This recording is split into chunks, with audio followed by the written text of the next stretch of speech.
are getting at the foot of Mount Sinai is their religion. Are you with me? Prior to this, they don't have a religion. They are getting their religion. Yes? And it's coming to them gradually. It's not like God says, okay, I'm now going to give you religion. He's giving them through instruction to Moses, do this, do this, do this. No questions are asked. God says, do this, we do it. When everything is done, he says, okay, this is where I will meet you, and this is what you are to do when you come to worship me. Say, oh, that's what they call religion. you with me? So, in 20, on your handout here now, last week we saw where the tabernacle was built. Okay? The tabernacle looked very much like this auditorium here. You know, it's just, that's how we do church buildings. You know, a lot of, you go across the world, church buildings are almost the same. Now, you do have some modernizing and some little things, but it's going to be more or less structured like this. Yes?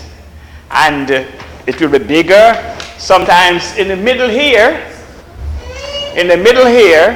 they will have, it will actually be a cross. You will see the center beam and then the T-beam across here. You with me? The dome of the cross is like that. And if they have enough money, what they do, they put glass there, or some kind of transparent material. So when you have your morning service on a well-lit day, you're going to see the crosses and the ground. You know what I'm saying to you? So, but essentially, this is what the tabernacle would look like. Okay? It's a big open space like this. It's going to be divided at the front here. We are not there yet, but we are going to get it. There's going to be a division here. A curtain is going to go across here. That's the division. Behind the curtain is the Holy of Holies. You see? That no one goes behind there except the high priest once per year, and that's the Day of Atonement. Behind here, well, let's not get ahead of ourselves. We're getting there, okay? But that's what is happening here. So the tabernacle is built. They're given the instructions on how to build the tabernacle. Now they are getting the furnishings. What is to go in the tabernacle? So that's where we were last week when we spent some time on the ark. The ark is built, and that, what we have here is just the artist's impression of what the ark looked like. He has the poles down at the bottom here, so there's actually 2 more poles up here. So let's go to let's do another picture here and see how we get to that. Hit my back arrow. That didn't do it. Let's do this one. Okay, here you go. So let's do this one here and hit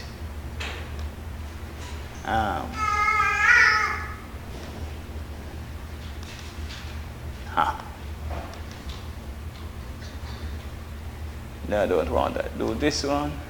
View image. Okay. Yeah, so this one here, you notice that you have the 2 poles at the top. Okay? That's where they are, the instructions, that's where they are to. That's where they were. Yeah? And the reason for the poles, that's how it will be carried. It's going to be carried on the shoulder of a specific family of priests. A specific family of priests. Yes? No other priestly family was allowed to touch the ark. See? So that is why when the Ark of the Covenant was being carried back to Jerusalem on that cart, and that young man reached his hand out and steadied it. That's why he was put to death. Are we together? We're following the story? That's why he was put to death. The instructions were extremely specific. It's not any, you had the whole Levi priesthood, that's good, but the priesthood is going to be divided into orders according to families. And families will be given their responsibilities. One family, that responsibility, they carry the ark. That's all they do. They carry it. Carry it on the pole, and that's how the ark is to be carried. Are you with me? When they're going to set up the tent somewhere else, they set up the tent. That's the family who lays the ark down, and they go on about their business. The ark is to be moved again. It's their response. No one else. Moses couldn't touch the ark. Aaron couldn't touch the ark. They had different responsibilities. See? So, the ark now, it doesn't come out clearly here. But, you remember on the top of the ark, you had the cherubim, the two, and, you know, it took me quite a while to understand how the wings came together and the height of the wing. No, the idea was now that the throne, the wings, served as the seat.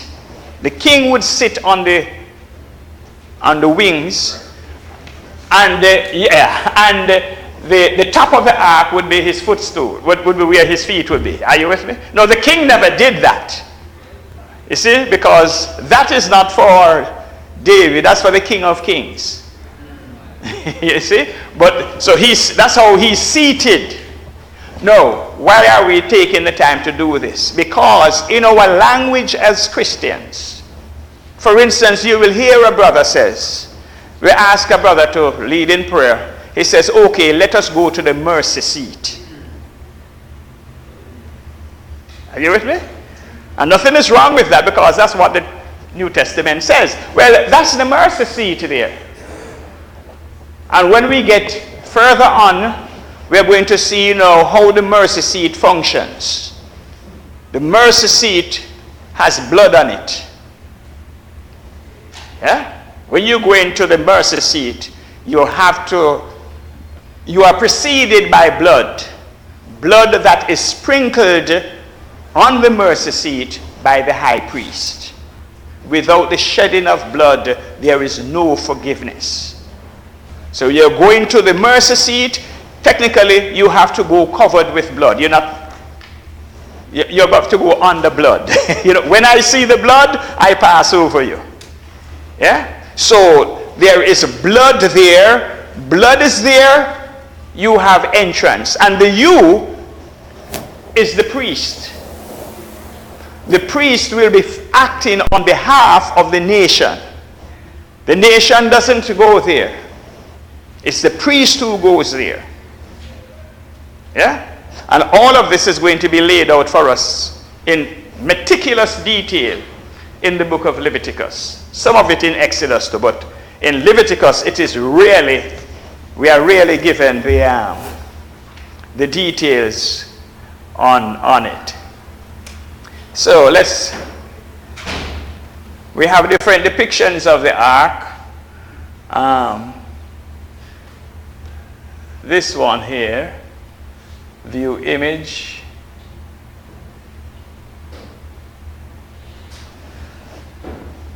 Similar there. And the bright yellow, of course, is that it is covered in what? Gold. The most precious of all elements. And do you remember where the gold came from? Yes? Okay. It originated in Egypt, but how did it get to be used on the ark? They collected it from the people. How did they collect it from the people? You see, you said you see they collected it from the people. So, hold on there, brother. Hold on there, brother. Let me just finish the image that the good sister started. They collected it from the people. Do we have the collection plate? Are you with me? They collected it from the people. So on Sunday morning we pass around the what? The collection plate.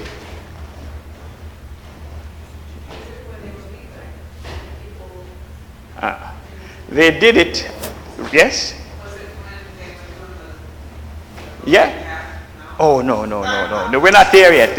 No. Yeah, no. It was the free will offering. You remember last week we spent that time on the free will offering. Those who were moved would give gold, or others were moved, they would give silver. Others, as they were moved, they would give bronze. Yeah? But the gold, the silver was not used here.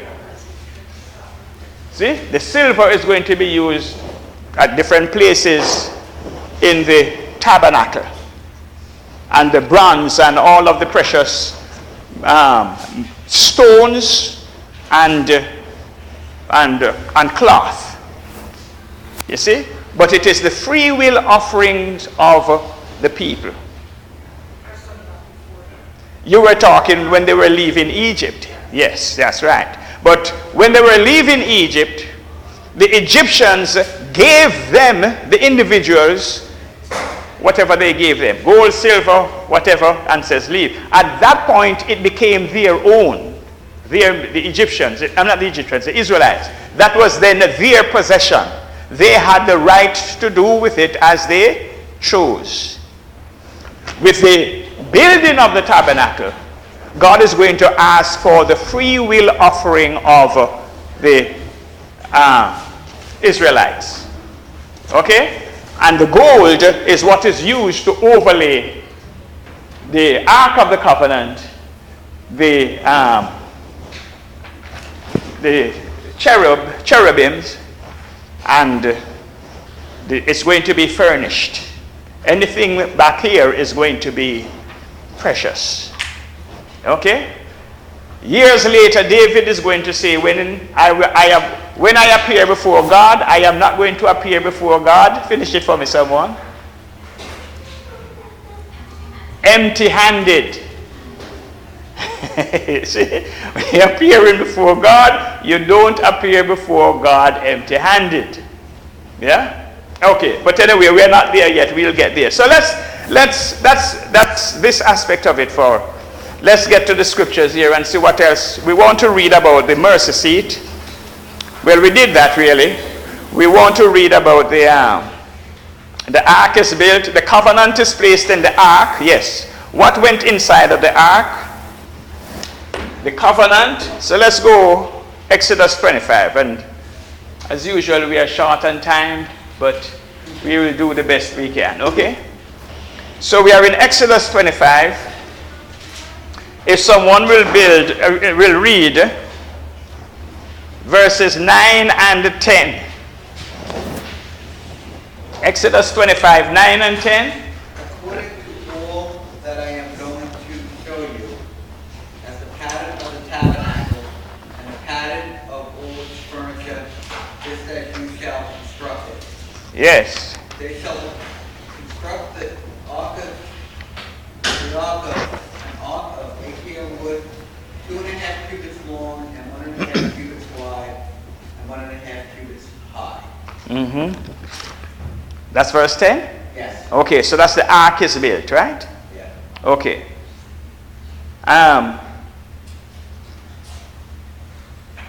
Read verse 40. See that you make them after the pattern from them which were shown to you on the mountain. Yes. See to it that you make what? Make things according to the pattern that was shown you where?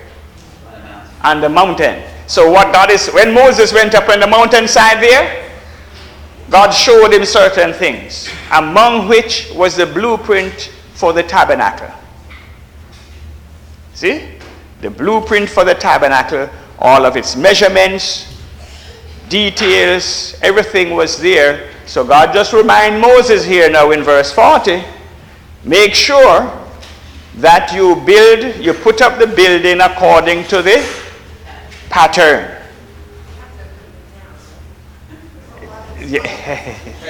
He had divine, what would they call it here now? Divine insight, but miraculous memory. I'm sorry? It wasn't written down, not to, it was just given to him, but it imprinted on his mind.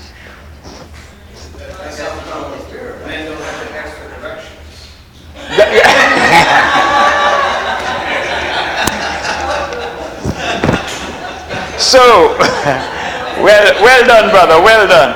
So now, let's look at what else is in the ark. Let's read again. We are in Exodus 25. Okay? Read verse 20. 25, 20. Anyone, please? And the cherubim shall have their wings spread upward, covering the mercy seat with their wings and facing one another. Okay, so we saw that. The faces of the cherubim are to be turned toward the mercy seat. That's right. Okay. 21. And you shall put the mercy seat on top of the ark, and in the ark you shall put the testimony which I shall give to you. Okay, so the testimony that will be given, what is that? The 2 tablets of stone. What is on the tablets of stone? The 10 commandments. Why would the 10 commandments be put there? Because the 10 commandments is the covenant. It is the law, but the covenant gives you the sense now of the agreement, that binding legal document that everyone signed off on. And you remember how they were sprinkled? They were sprinkled with the blood of the animals for the ratification of the covenant, right? And then verse 22. There I will meet with you from above the mercy seat, from between the 2 cherubim which are upon the ark of the testimony.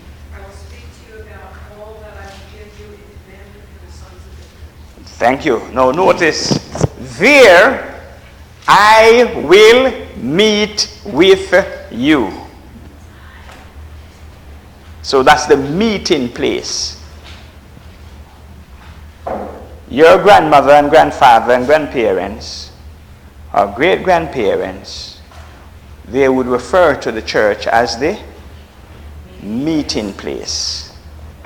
That's where God meets with us on the first day of every week, in the assembly of his people. God comes down to meet with us. So here when he says, there I will meet with you, what we are going to see as we go further into Exodus, the tabernacle is down, the Ark of the Covenant is there, they're about doing their business, somebody will run out and shout, hey! There is smoke over the mercy seat, or a cloud has come down over the mercy seat. When they see that cloud, or that smoke looking thing, time stops. Why? God has come down. So now Moses needs to go meet with God. Yes, ma'am. I know it's 7:56. Everybody wants to leave dinner. Do go right ahead, sister. This may sound real like kindergarten, but I'm a little confused. Okay. There are 10 commandments, Yes. but then there's the law. No. No. Because there's 10 commandments, but then he says, I'll give law, and then he has all these laws. Yeah. He says the law. Yeah. So the whole thing is the law. Right, but the 10, so only the 10 commandments, like 1 through 10, will put into the... Yes, because that's the covenant. All of the other laws. Are things contingent on that? Yes. All of the other laws are It expounds on it. in different aspects, exactly so. Expound, but that is That's the, what was the term I used? That's the Constitution. That's the Constitution. Okay, these are all the addendums. The addendums and so forth. You know, appendices, or if you want to call it. He doesn't use the term. He used the term statutes and ordinances. Statutes and ordinances. But all of them are as a result of the law, which is the Ten Commandments. They are written, they are in your Bible. Both. They were spoken first, and then Moses wrote them down in the book. So later on, you're going to have the book of the testimony or the book of the law. That's going to be the 5 books: Genesis, Exodus, Leviticus, Numbers, and Deuteronomy. That's the 5, the Pentateuch, the Torah. That's the book. And that's the book that governs Israel as a nation. See? That is it. No. The other books is history. You see? How did Israel progress after they were formed into a nation and they were in the land? What happened to them? How did they live? So the first answer to that is Samuel, 1st and 2nd Samuel. Then the second answer is the 400 period of the Judges. And then the third answer at the end go forward. The first part of that is the 400 period of the Judges. The last judge is Samuel. At the end of Samuel, they says, look, we don't want any more judges. We want a king like other nations. See? So the royal line is established. And it starts out with Saul, then David, and then it's going to be the Davidic line, through which Christ comes. The nation is going to be divided. The 10 tribes going to go one side. The Davidic tribe remains faithful but that's the whole Old Testament, you see? It's just giving you the history of the nation. Yeah? We are in the formative years of the nation. These formative years of the nation, Jewish scholars today refer to that, which is the wandering period, as the golden era. That's their golden era. Or that's the best period of the nation. Reading the 40-year wanderings, you and I wouldn't think so, but are you with me? They said that was our best period, the 40-year wandering. Everything was set in that 40-year period. And as we read that, when we read it as we are now, we see the church. We see how the church ought to function. I mean, are you with me? Everything is modernized, so to speak, but essentially it is you have the people and you have God, the people meeting with God and the people serving God. And that's all there is to your life and mine. Everything else is incidental.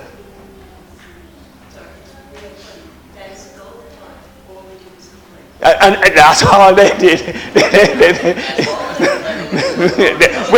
Well, think about us, And by the way, thank you so much for coming forward tonight. And please, let us continue to do that. We still have a couple people who, eventually they will get the message. But, we want to be seated from the top, from the front to go back and have more up here. But that's just how it was, as you say. They were why do I have to move forward? Yeah. So here are the items in the temple, not in the temple, in the tabernacle. The Ark of the Covenant, the mercy seat, the covenant inside of the mercy seat, which is the meeting place with God. And then read verse 23. In verse 23 there's going to be, we are in Exodus 25. Make it that, Make a table of acacia, acacia wood. 2 cubits long, a cubit wide, and a cubit and a half high. Overlaid with pure gold and make a gold molding around it. Also make around it a rim of a hand's breadth wide, and put a gold molding on the rim. Make the 4 gold rings for the table and fasten them to the 4 corners where the 4 legs are. The rings are to be close to the rim to hold the poles used in carrying the table. Make the poles of acacia wood, overlay them with gold and carry the table with them, and make these plates and dishes of pure gold, as well as the pitchers of gold for the pouring of the offering. Okay, very good. Go to verse 31. Make a lampstand of pure gold, hammer it out of its base and shaft, and make its flower-like cups, buds, and blossoms of one piece with them. Okay, so that's the candlestick, right? And do we know how many candles are to be on that candlestick? You've seen 1,000 pictures of it? 7 candles. That's right. You know, and there's a name for it. The menorah? Yes, menorah, yeah? And then go to verse 37. Well, I went ahead of myself and gave it away. But read verse 37, yeah? Then make it 7 lamps and set them upon it so that they light the space in front of it. Yes. So now, the candlesticks now will be on the table. And they will be perpetually lit. See? The next step, of course, is the oil that will be used for it. See? But that's it. The light that emanates from the holy place. See? The 7 things there. Now, go to Hebrews 8 and verse 5.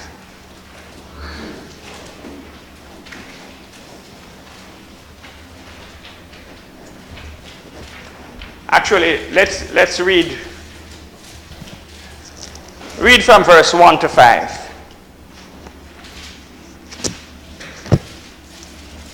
Hebrews chapter 8.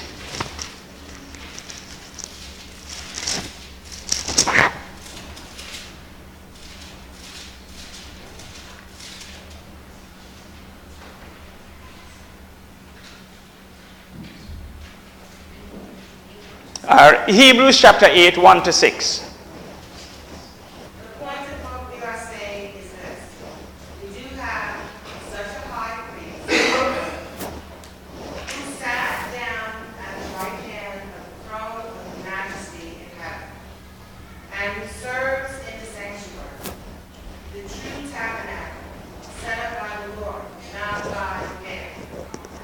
Every high priest is appointed to offer both gifts and sacrifices, and so it was necessary for this one also to have something to offer. If he were on earth, he would not be a priest, for there are already men who offer the gifts prescribed by the Lord. They serve as a sanctuary that is a copy and shadow of what is in heaven.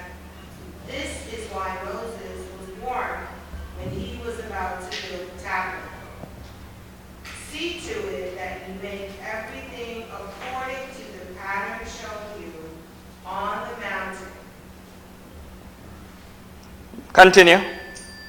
But the ministry Jesus was received that Jesus has received is as superior to theirs as the covenant of which he is mediator is superior to the old one, and it is founded on better premises.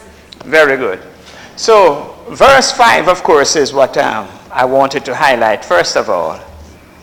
Moses was told, see to it, read it verse 5 again, sister.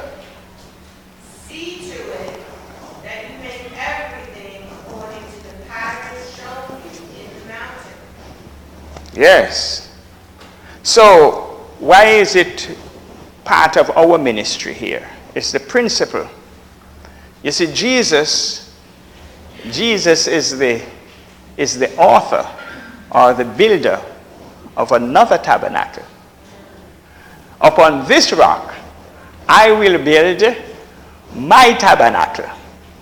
Okay, use the word church. I will build my church. This tabernacle, the Church of Christ, is superior to the tabernacle that was in the wilderness. Yeah? Because in this tabernacle, we have the true high priest, Jesus Christ. See? He is our high priest. And so he offered one sacrifice for all time and for all people. We will have a better hold on the sacrifice of Christ when we get over into Leviticus and we deal with the ceremony of atonement. See? That is what is being alluded to here in verse number 3. Every high priest is appointed to offer both gifts and sacrifices. And so it was necessary for this one also to have something to offer. Yeah? And so on. Yeah? So what you see the picture there now. What happens in the wilderness is a shadow of what Christ built. The true tabernacle. Yeah? Remember, the shadow is cast by the real object. So the church lasts forever. The gates of Hades shall not prevail against it. Yeah? Then now, we therefore, we have to be meticulous without being pharisaical in doing things according to the divine pattern. Yeah, you with me? We can't change it because we don't like it. We can't modify it because we are in a modern age. We can't tamper with it because times have changed. See? We have to just let things be as they were. And the pattern that we have is the apostolic pattern. That's why we have the New Testament churches. What I say by New Testament churches, I mean Galatians, Ephesians, Philippians. Are you with me?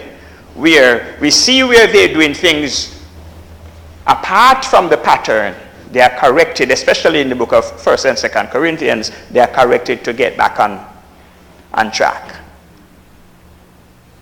So that's when we use the term the New Testament church, that's what is in mind. That's the notion that the New Testament, starting with the church in Jerusalem, is a pattern laid out for us. It's not the only pattern. The church in Ephesus is a pattern. Yeah? The church in Antioch is a pattern. Yeah? They all have certain fundamentals in common. It's the pattern. We now are able to put collectively the different bits and pieces together, and according to the specific instructions that we are given as to how we do church. Are we together? You see, that's the whole story of Christ Jesus. Starting with the nation of Israel. And we are journeying with them. Chip, chip, chip, chip, chip, chip. Yeah? Now they are getting their religion, a very important part for us too. So that's one of the reasons why we stay at Mount Sinai. with them. They stay there 3 months. We are not going to stay 3 months, but we spend enough time to get these bits and pieces so we understand. So now we know what the mercy seat is about. We know what the Ark of the Covenant is about, the candlestick, the table, the tablets of stone, the different names for it, and why and what it meant to the nation of Israel. And because the nation of Israel rejected Jesus Christ, they are today stuck in the Old Testament. And they are at a standstill because the Old Testament requires them to have their tabernacle. The tabernacle is going to dovetail into the temple that was built by Solomon. So the temple built by Solomon is to the nation at that time as the tabernacle was to the nation in the wilderness at that time. So in today's age, you have the nation, they have land. You see, that's why they, you know, when you and I read about how they trigger a war, or a war is triggered over the land, and you know, they're so much in arms over the land. We understand now, you cannot have a nation without land. But they don't have their temple, and they cannot rebuild the temple. To rebuild the temple, Islam has to be destroyed. Why? Because the Temple Mount, on it is a mosque,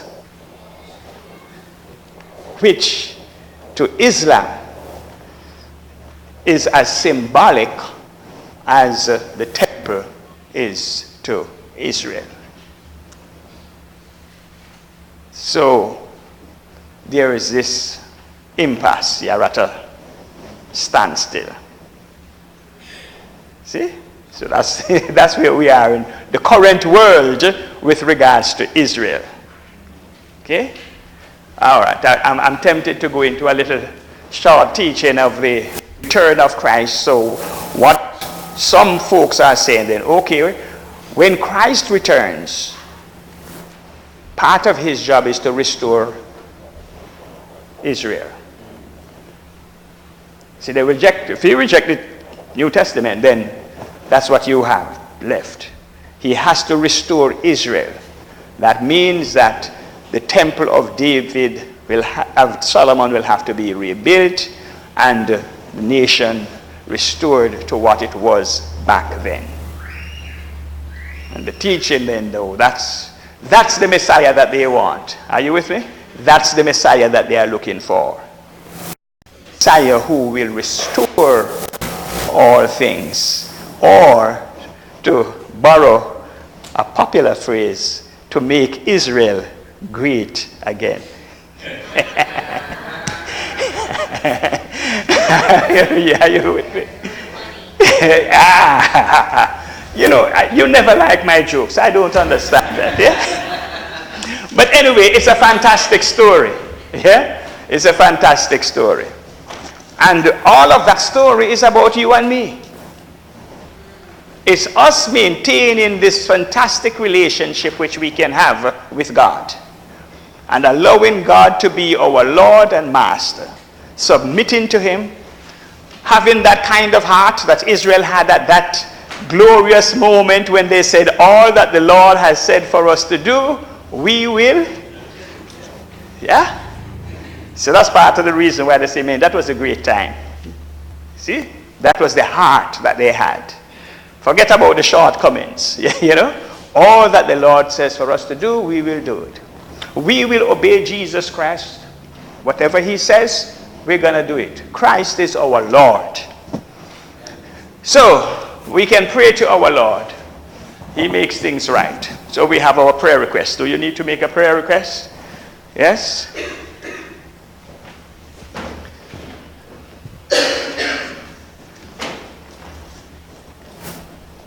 Prayer requests? Okay. So, Brother John, are you still here? Yes, he's still here. We're going to call on you to lead us in our closing prayer. and take care of the requests that are made. By way of announcements, blood drive is coming up. Yeah. Our target is to get 25 or 30 pints of blood, or, stuff of blood. That's September the 17th, is it? Yeah. And then we have a business meeting, congregational business meeting, September the 4th. And all members are asked to remain after service for that meeting.